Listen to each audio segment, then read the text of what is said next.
परम पिता परमात्मा अल्लाह वाहिगुरु राम कण कण में जर्रे जर्रे में मौजूद है। सच्ची तड़प, सच्ची भावना, सच्ची श्रद्धा दिलो दिमाग में होती है तो उससे मिलाप जरूर हो जाता है। और कोई तरीका नहीं जिससे परमपिता परमात्मा को पाया जा सके। इंसान जब श्रद्धा से, भावना से अपने सदगुरु मौला को बुलाता है तो वो आके उसकी लाज बचाता है।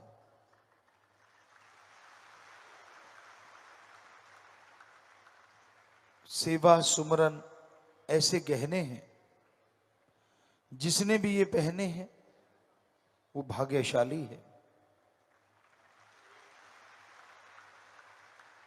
और जो तड़पता है उस परमपिता परमात्मा के लिए, वो ज्यादा देर तड़पने नहीं देता, जन्मों जन्मों की तड़प पल में खत्म कर देता है। उस मालिक की दरगाह में, उस परमपिता परमात्मा की दरगाह में ढोंग पाखंड का कोई नाम नहीं, कोई जगह नहीं। उसको पाने के लिए, दर्श दीदार करने के लिए दिलो दिमाग का शीशा साफ करना पड़ता है। भीलनी 12 साल तड़पती रही। पता नहीं मालिक के कितने प्यारे, कितने कितने जन्म तड़पते रहते हैं, तब जाके मालिक के प्यार मोहब्बत की भीख झोली में डलती है।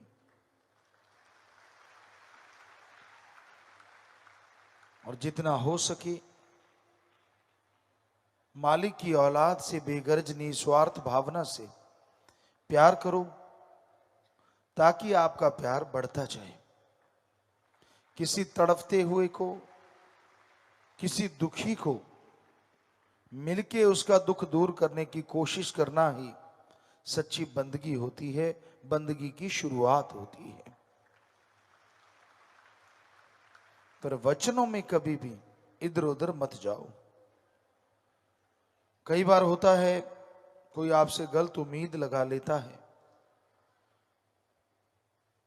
कई बार होता है आपको लगता है कि मैं अगर इच्छा पूरी इसकी नहीं करूंगा शायद दिल दुखेगा, तो ये आपकी मन की बात है। मर्यादा में रहना सबसे जरूरी है, वचनों का पालन करना 100% जरूरी है अगर रूहानियत में तरक्की चाहते हो। यहां ढोंग ढकोसला करने वालों की कोई कमी नहीं है।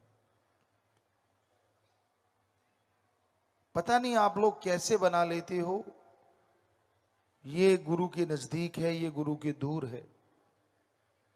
पता नहीं आप क्यों सोच लेते हो।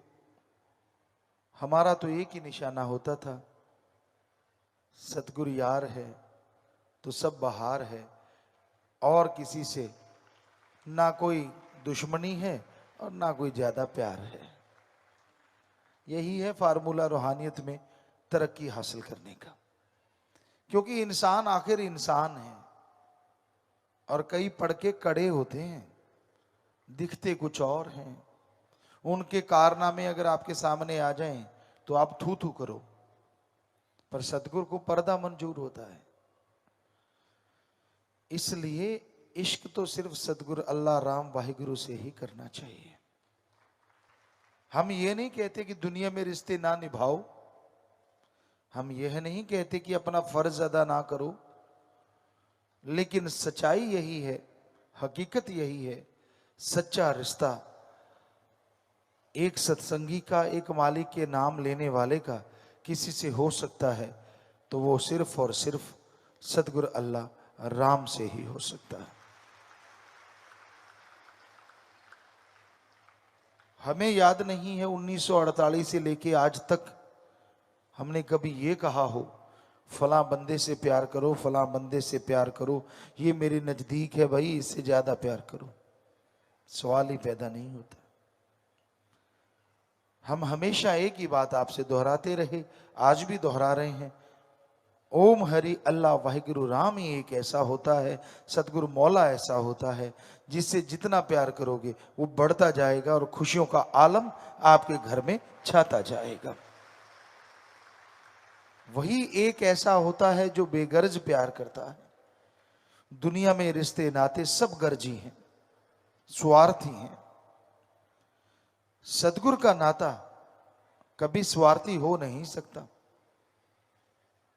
आप दुनिया में रहते हैं, मन आपका कभी भी हावी हो सकता है, मन आपका 100 विचार दे सकता है, पर सतगुरु यार ऐसा होता है, यहां तो क्या अगले जहान में विवाह नहीं छोड़ता।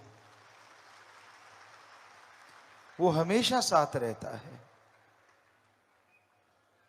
हमने दुनिया में देखा है, लोग किसी को देख के, किसी से झगड़ के,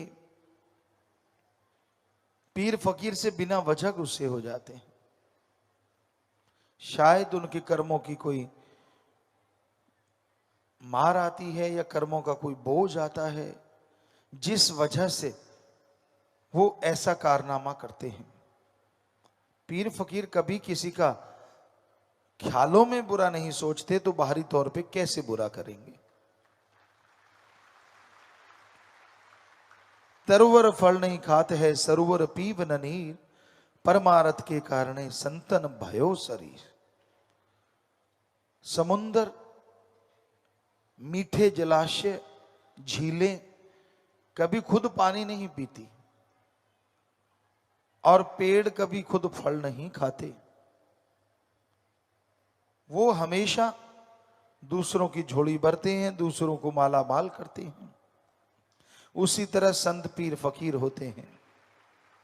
उनका मकसद, जिंदगी का उद्देश्य सबका भला करना होता है। वो कभी किसी का बुरा नहीं करते, बुरा सोचते नहीं। इंसान की सोच छोटी होती है, इंसान का मन उसे बहुत ही नीचे गिरा देता है। क्योंकि जो पढ़ के कड़े होते हैं, हमने उनसे सुना है, बातें करते सुना, जाहरा तौर पे नहीं, रूहानी तौर पे, कि यार गुरु को, पीर फकीर को कोई बताता होगा तभी ऐसा होता है। एक दूसरे को लोग कह देते हैं, तेरी वजह से फलां के कर्म मर गए, तेरी वजह से फलां के कर्म मर गए। जो लोग ऐसा कहते हैं उनके अपने कर्म मर रहे होते हैं। पीर फकीर किसी के इशारे पे नहीं नाचता। अरे जो सारी त्रिलोकी को इशारे पे चलाता है, वो किसी के इशारे पे क्या नाचेगा। ये इंसान की घटिया सोच होती है। वो उतनी खसलत का मालिक होता है, उसको उससे ज्यादा कुछ भी समझ नहीं आती, इसलिए वो ऐसा बोलता है। पीर फकीर तो जैसी में आवे खसम की वाणी, तैसड़ा करी ज्ञान भी लालो। ये माइक है, इसमें हम बोल रहे हैं तो आवाज आ रही है। माइक बेचारा क्या बोलेगा। तो वैसे ही एक फकीर होता है, वो क्या बोलेगा, वो तो एक माइक है। जैसा वो खसम यानी अल्लाह वाहिगुरु सतगुरु मौला राम फूंक मार देता है, आवाज दे देता है, वैसी आवाज दुनिया तक पहुंच जाती है। आप मानो चाहे ना मानो, वो आपकी मर्जी है।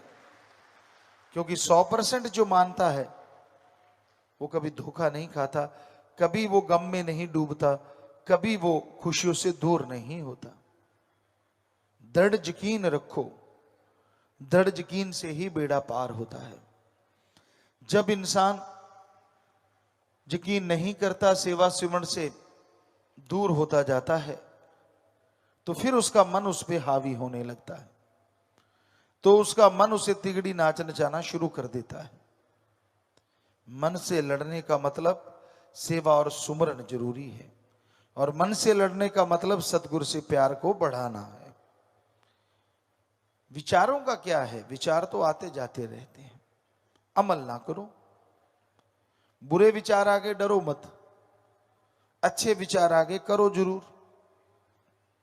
बुरे विचार आते हैं, सुबह शाम 5-7 मिनट सुमन कर लो, उसका फल आपको नहीं लगेगा और कट जाएगा। अच्छे विचार आते हैं, उन पे चलते जाओ, मालिक के नजदीक पहुंचते जाओगे। तो इस कलयुग में यहां बुराई का बोलबाला है। इस कलयुग में हाथ को हाथ खाए जा रहा है। इस कलयुग में लोग वहशी दरिंदे बनते जा रहे हैं। इस कलयुग में इंसानियत तड़प रही है। ऐसे में अगर कोई सहारा है तो सतगुरु अल्लाह वाहिगुरु के राम का नाम का सहारा है, उसकी भक्ति इबादत का सहारा है। वरना कोई भक्त बन के भी आपको लूट सकता है। लूट धन की हो सकती है, तन की हो सकती है, भावना की हो सकती है।